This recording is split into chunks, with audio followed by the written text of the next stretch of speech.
Zoti Qori, tani, a mund të më thoni ju mua, si lexon ti përmbysjen, jam shumë interesuar të di, si lexon ti përmbysjen që ka ndodhur në Hungari?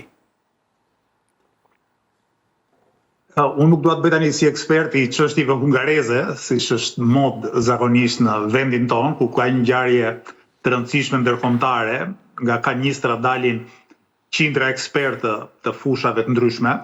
Gjithsesi, me aq sa kam kuptuar nga Hungaria, besoj se është rasti i ezaurimit një pushteti autoritarist, një pushteti që autoritarizmi ka sjell dhe korrupsion, ka sjell edhe skandale të natyrës përtej korruptive. E nga ana tjetër kjo është shoqëruar edhe me një lloj krize ose një lloj rënje ekonomike, çfarë ka bërë Viktor Orbani gjithnjë më shumë jo popullor në Hungari. Personazhi i ka fituar zgjedhjet, ka dalë nga partia Orbanit para disa vitesh, ka krijuar një parti të re dhe ka pas një ngjitje të rrufeshme, i përket me sa kuptoj unë qendrës së djathtë, kështu që nuk është pranë nga pikpamja ideologjike me Lëvizjen Bashk. Unë nuk kam ndërmend të dalë këtu e të them fitojnë Hungari si vllai ynë apo homologu ynë. Peter Magjar mund ta konsiderojmë si një politikan të qendrës djathtë, ndërkohë që Viktor Orbani është në djathtën populiste apo në djathtën ekstreme. Gjithsesi, humbja një autokrati është gjithmonë një lajm i mirë, pavarësisht prirjes së tij ideologjike. Çfarë mua më ka bërë përshtypje tek opozita hungareze dhe pastaj edhe shoqëria hungareze është se mbështetja ndërkombëtare që ka pas Orbani dhe se ka pas vetëm nga Putini dhe Trumpi, por e ka pas dhe nga një varg politikanësh të rëndësishëm të djathtës botërore, nga Giorgia Meloni te Benjamin Netanyahu, nuk ka pasur impakt. Zëvendës presidenti i SBA-s J.D. Vance ka shkuar përpara ca ditësh në Hungari dhe praktikisht ka bërë thirrje që populli hungarez të votoj për Orbanin, madje ka premtuar mbështetje ekonomike e shumë çka tjetër. Siç bëri edhe në Iran edhe i varrosi të dy. Po dakord, dështoi në Iran. Çfarë Trumpi ka arritur bie fjala me sukses në Argjentinë përpara ca kohësh, ku ka mbështetur aty kandidatin dhe pastaj presidentin e ekstremit djathtë Milei. Mirë, me sa duket, populli hungarez nuk e ka pyetur shumë as për Trumpin, as për J.D. Vancein. Tani mua më shkoi mendja për të bërë një analogji me Shqipërinë, edhe mendova, imagjinoni tani sikur të vijë J.D. Vanci këtu në Shqipëri, disa ditë para zgjedhjeve, edhe të thotë votoni Edi Ramën. Kam përshtypjen që do të dalë Sali Berisha të nesërme, do të thotë edhe unë vetë votoj Edi Ramën. Do të bën mea culpa për gjithçka tjetër që ka thënë. Nuk i thotë Vajtiti Rama, i thotë Eduard Rama, ku diun çfarë. E konsideron Lord anglez. Kjo për të kuptuar, po themi, karakterin komik të asaj që mund quhet opozita e vjetër në Shqipëri, që ka pas Benjamin të vetin deri në fund, Viktor Orbani. E çuditshme është që Orbani në Shqipëri është një figurë konsensuale, do të thënë, e ka fort për zemër Edi Rama si autokrat që është, e ka fort për zemër Sali Berisha, meqense vitet e fundit ka eksperimentuar me të djathtën populiste, të dy bashk i binden në mënyrë vërtet servile çdo fuqie që vjen në arenën ndërkombëtare dhe se kanë për gjë që të ndryshojnë qëndrimet e tyre dhe të rreshtohen me çdo që ka forcën. Mirë, unë prapë mendoj që populli hungarez dhe shoqëria hungareze na ka dhënë një leksion të mirë në kuptimin e sfidimit të autoritarizmit. Sundimi i Orbanit në Hungari ka pas mjaft ngjashmëri me sundimin e Ramës në Shqipëri, ndoshta jo në aspektet mirëfilli ideologjike, por në aspektet e ushtrimit pushtetit, në aspektet e kërcënimit bie fjala të shoqërisë. Para ca kohësh Hungari ka qenë një skandal, ku diun, ka falur presidenti i vendit persona të përfshirë në një skandal ngacmimi seksual për fëmijët, edhe populli hungarez ka dalë protestat masive, kanë dalë mësuesit në protesta, qeveria ka kërcënuar me heqje nga puna, siç ndodh në Shqipëri.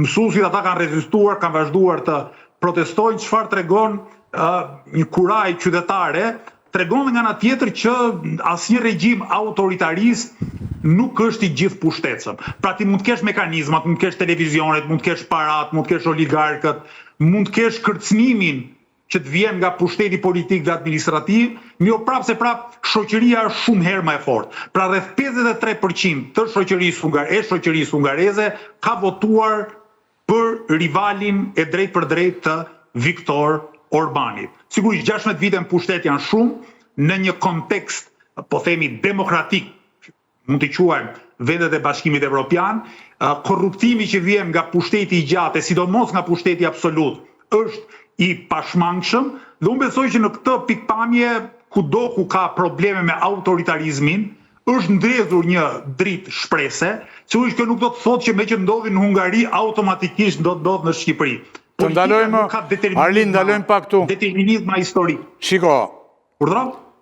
të ndalojmë pak në këtë që thuan domosdoshmërisht nuk do ndodhë në Shqipëri.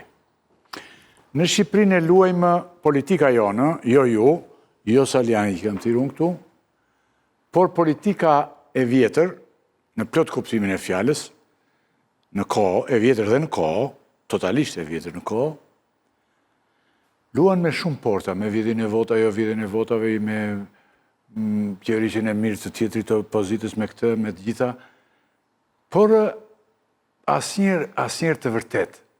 Del një njeri tani, me Peter Magyar,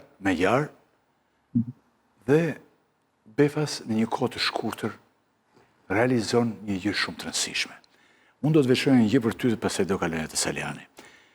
Për shembull, më duket sikur unë të respektoj shumë dhe të thres sepse të respektoj s'pari në studion time, edhe bashkëpunëtorët e mi, ndoshta ata kanë edhe votuar dhe votojnë për ty. Por duket sikur ka një pozicion, sikur ti do vazhdosh pafundësisht këtë shu, pa kompromiset, pa rregullat, pa ky njeriu që fitoi në Hungari ishte njeriu që dije kishte mbajtur në dhomën e vet fotografinë e Orbanit. E flaku atë. Ti ke flakur të gjitha. Po mos ndoshta Arlin duhet një mënyrë tjetër, se koha nuk është shumë e gjatë, jeta nuk është shumë e gjatë. Edhe jeta politike, pavarësisht sa e ka zgjatur doktori, dhe sa e zgjatet Edi Rama. Që ata do ta zgjatin deri edhe pas vdekjes. Por jeta nuk është aq e gjatë sa ne duhet të presim komplet shqiptarët. Ndoshta edhe te ty, mua më duket sikur është një gjë që çalon. Do me thënë ju jeni të ndarë me këshu parcela, si në kuptimin e mirë, si kuajt që vën ato dy, dhe nuk shikojnë as majtës as djathtas. Ndoshta kam gabimun, E kuptoj shqetësimin që ngre, gjithsesi do më lejosh që të mos bie dakord. Ta thash që nuk ka determinizëm historik dhe përvojat e vendeve nuk përsëriten. Do të thotë, në Hungari ndryshimi erdhi nga një person i cili kishte qenë pjesë e entourazhit të Orbanit. Kjo pastaj mund ngre dhe dyshime për ardhmërinë e tij. Në sa kohë del nga gjiri i Orbanit, ekziston dhe rreziku që përfundonte Orbani. Në ca artikuj që po lexoja sot kishte gazetar analist që e ngrinin këtë shqetësim, që në Hungari mund të jetë mundur Orbani, po jo detyrimisht orbanizmi. Kështu që do na duhet kohë ta kuptojmë se ku duhet shkojë Hungaria. Nga ana tjetër, kur vjen puna tek Shqipëria, ne jemi përballë jo vetëm qeverie të kalbur e të korruptuar, por edhe të një opozite të vjetër, fund e krye të komprometuar. Të dyja palët janë shërbyese të oligarkëve, të dyja palët janë kokulur deri në selivrilizmin më poshtrues ndaj faktorëve madhor ndërkombëtar.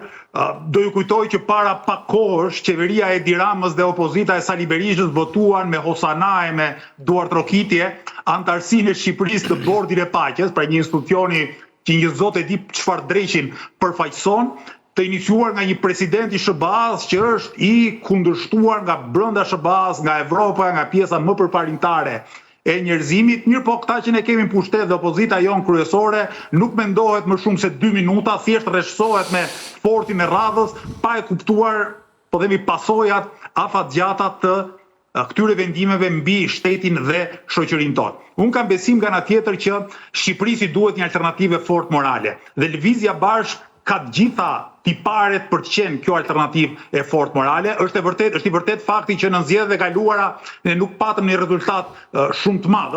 Je ushtruan parti parlamentare, por mund të kishim një rezultat akoma më të mirë që nuk e patëm. Mirë po, besoj që muajt që kanë kaluar nga zgjedhjet e shkuara na kanë dhënë shumë më tepër popularitet, njerëzit kanë vlerësuar karakterin ton, qëndrueshmërinë ton, kanë vlerësuar faktin që ne Lëvizjen Bashkë e mbajmë fjalën pavarësisht kostove personale për zotimet që kemi publikisht, dhe po ashtu jemi të vetëdijshëm që synimet tona kërkojnë një transformim të gjerë të shtetit dhe institucioneve në Shqipëri. Qartë. Që nënkupton patjetër rrëzimin e autokratit Alind, që vetëm, kemi në krye, por njëkohësisht dhe rrëzimin e një sistemi oligarkik dhe korruptuar që është i gjithanshëm. Do ma lejosh vetëm një batut fundit, pastaj me kënaqësi mund debatoj. Mua më është dashur javët e fundit të lëviz nëpër Shqipëri në kuadrin e një fushate që kemi nisur për çuar disa ligje kundër korrupsionit, ashpërsimin e luftës kundër korrupsionit në Shqipëri, dhe atë çfarë më ka bërë përshtypje në çdo qytet që shkoj, është që takoj njerëz që janë pjesë e strukturave të Partisë Socialiste. Shumë interesante. Njerëz që janë pjesë e strukturave të Partisë Socialiste që vinin na thonë në zë që ju keni shumë drejt, po çfarë bëjmë ne, kemi akoma frikë. Flas për mësues, për në punës të thjeshtë shtetit, që mund t'i detyrojë partia të bëjnë patronazistin, mirë po, ku shoh pak kënaqësi dhe tek ta, ku shoh që edhe ata po presin diçka që t'u jap shpresë, mua kjo më jep besim se jemi në rrugën e dur dhe mund të sjellim transformime të rëndësishme.